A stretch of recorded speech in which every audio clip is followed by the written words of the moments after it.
Merhaba, saya Budi. Selamat datang di Budi Lingwo, rahasia jago speak up bahasa Turki. Şimdi video kali ini akan memberikan teman-teman insight cara yang sangat-sangat berbeda dalam mempelajari bahasa Turki. Jika teman-teman mengikuti setiap langkah dalam rahasia ini, saya jamin teman-teman bahasa Turkinya akan meningkat signifikan. Teman-teman akan memperoleh kemajuan besar dan saya jamin juga teman-teman akan lebih enjoy dalam mempelajari bahasa Turki dan berbicara bahasa Turki. Teman-teman akan menjadi lebih pede karena perubahan-perubahan ini akan segera terjadi. Jadi, langsung aja kita masuk apa rahasia pertama jago speak up bahasa Turki. Rahasia pertamanya adalah selalu belajar dan mempelajari bahasa Turki dengan frasa, bukan perkata. Oke, apa itu frasa? Frasa adalah sebuah kumpulan kata secara sederhana.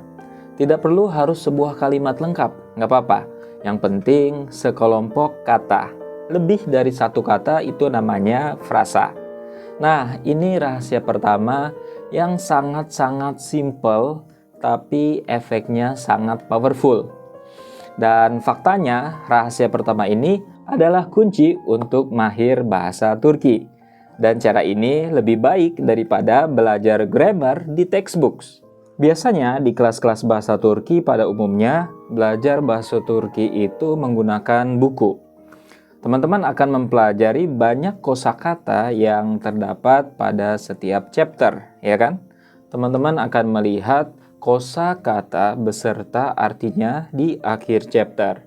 Dan ya, teman-teman harus mempelajari kosakata tersebut, terus berusaha untuk menghafalnya untuk tes nanti mungkin, dan kebanyakan dari teman-teman lupa kosakata apa saja yang sudah dipelajari. Rasanya kesel dan membosankan banget kan menggunakan metode yang seperti itu. Maksud saya, gak ada orang yang suka belajar menghafal kosakata. Dan kabar baiknya, berhenti melakukan itu sekarang juga. Karena cara itu tidak efektif, teman-teman. Teman-teman nggak perlu melakukan itu lagi. Yang teman-teman perlu lakukan adalah fokus pada frasa bahasa Turki secara alami. Kalau teman-teman melakukan ini secara cuma-cuma, teman-teman sudah sekalian belajar grammarnya juga. Coba saya kasih contoh yang simple ya. Budi dondurmayı sevmiyor. Nah, di sini kita tahu arti sevmiyor itu tidak suka, tidak menyukai sesuatu, atau membenci sesuatu. Nah, coba teman-teman bayangkan, teman-teman tidak pernah tahu arti kata sevmiyor. Cara lama kita mempelajari kosakata baru adalah dengan mencari tahu apa arti kata sevmiyor di kamus atau Google. Terus kita pelajari, ternyata sevmiyor itu şimdiki zaman atau present continuous tense. Terus kita cari lagi yang past tense-nya apa ya, yang present-nya apa, dan future-nya apa. Contoh, sevmedi, sevmez, sevmeyecek. Ya, sudah dipelajari perubahan kata kerjanya bagaimana, rumusnya bagaimana. Pokoknya kompleks banget. Ben sevmiyorum ditambahin sen sevmiyorsun ditambahin sun. O sevmiyor, biz sevmiyoruz, siz sevmiyorsunuz, onlar sevmiyorlar. Sunuz, sunuzlar. Ya, semuanya ini harus teman-teman hafal, teman-teman harus ingat perubahan verbnya, harus ingat perubahan subjeknya, dan semua ini adalah cara lama, cara kuno, dan jadul. Cara yang membosankan dan ribet. Karena teman-teman akan mikir, ya, teman-teman akan mikir-mikir buat speak up ketika seharusnya berbicara itu mudah dan otomatik malah jadi banyak mikir. Tapi beda jikalau teman-teman belajar dari frasa. Teman-teman tinggal tulis frasa yang teman-teman dapatkan, baik dari buku atau native Turkish-nya langsung. Tulis Budi dondurmayı sevmiyor. Tulis secara lengkap. Tulis secara lengkap frasanya, jangan satu kata saja. Jangan pernah tulis satu kata saja, ya. Jangan cuma tulis sevmiyornya saja, tapi Budi dondurmayı sevmiyor. Dan teman-teman juga bisa kasih catatan sebagai reminder dari mana frasa ini berasal. Apakah dari sebuah hikaye, teatro, atau dari saya yang sekarang berbicara. Pokoknya hal itu mengingatkan teman-teman suatu kejadian yang real. Jadi ketika kamu belajar frasa ini, Budi, Dondurmaye, Seumior. Kamu jadi nggak cuma belajar satu kata, tapi termasuk belajar juga grammarnya. Kamu nggak perlu tahu tentang tunggal atau jamak. Kamu akan memahaminya secara alami dengan mempelajari frasa seperti ini. Kamu akan selalu tepat mengatakan o seumedi, o seumez, o seumior, o seumejek. Semua itu akan menjadi natural. Nah, ini adalah sesuatu yang dilakukan oleh penutur asli langsung dalam mempelajari grammar. Saya mempelajari bahasa Turki selama 7 tahun di Turki. Seperti anak kecil native Turkish, mereka tidak belajar grammar rules dan mereka juga tidak belajar menghafal daftar kosakata. Mereka belajar dari orang tua mereka, dari orang lain. Mereka hanya mendengar frasa secara natural setiap waktu. Jadi bagi saya sangat natural jikalau saya mengatakan Budi sebuah subjek tunggal. Berarti saya harus meletakkan kata kerja tanpa imbuhan subjek. Budi seumior. Itu karena saya mendengar orang-orang Turki berbicara seperti itu setiap waktu. Saya merasakan grammarnya dan saya tidak perlu berpikir tentang itu.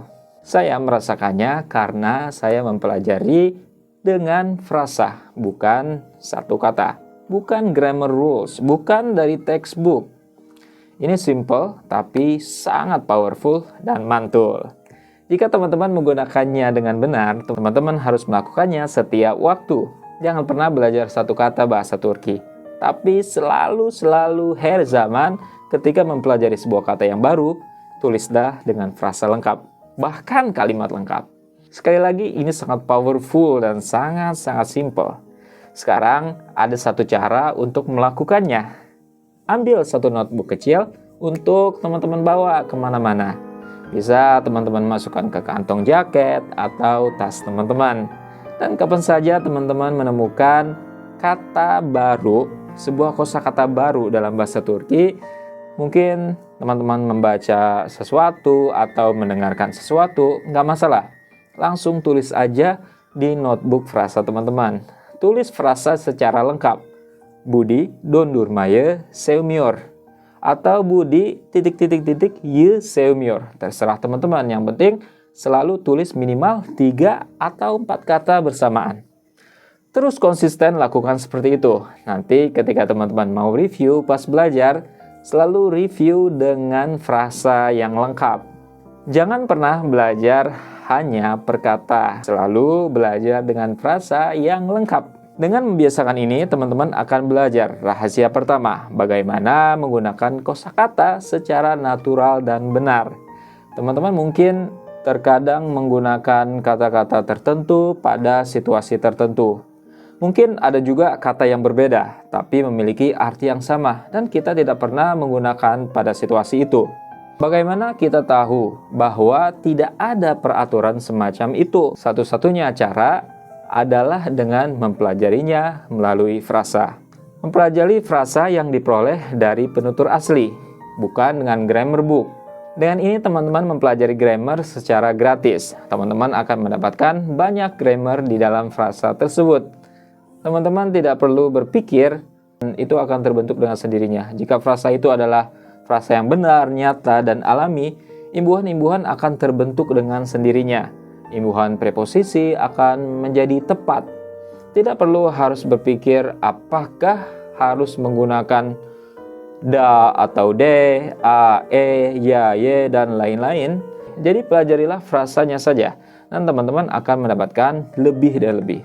Perbanyak repetisi, dan teman-teman akan merasakan sensasi bagaimana grammar itu bekerja. Bagaimana preposisi bekerja. Kapan teman-teman menggunakan kata kerja yang tepat, kapan tidak. Semua itu akan terjadi otomatis tanpa disadari. Artinya teman-teman tidak perlu berpikir tentang aturan grammar setiap waktu. Itu akan terjadi secara otomatis. Ini adalah cara anak-anak belajar grammar dan vocabulary. Dan ini adalah cara yang teman-teman juga mesti gunakan. Kecuali jika teman-teman tidak mau berbicara bahasa Turki dengan mudah dan otomatis, serta tanpa hambatan. Jadi ini rahasia pertama yang sangat-sangat mudah. Rahasia pertama, selalu belajar dan mempelajari frasa, bukan perkata. Oke, ini adalah rahasia pertama.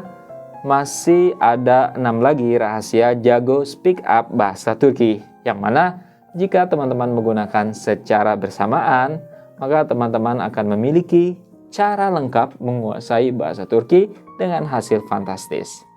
Sampai jumpa di rahasia kedua. Saya Budi, hostnya Kalun.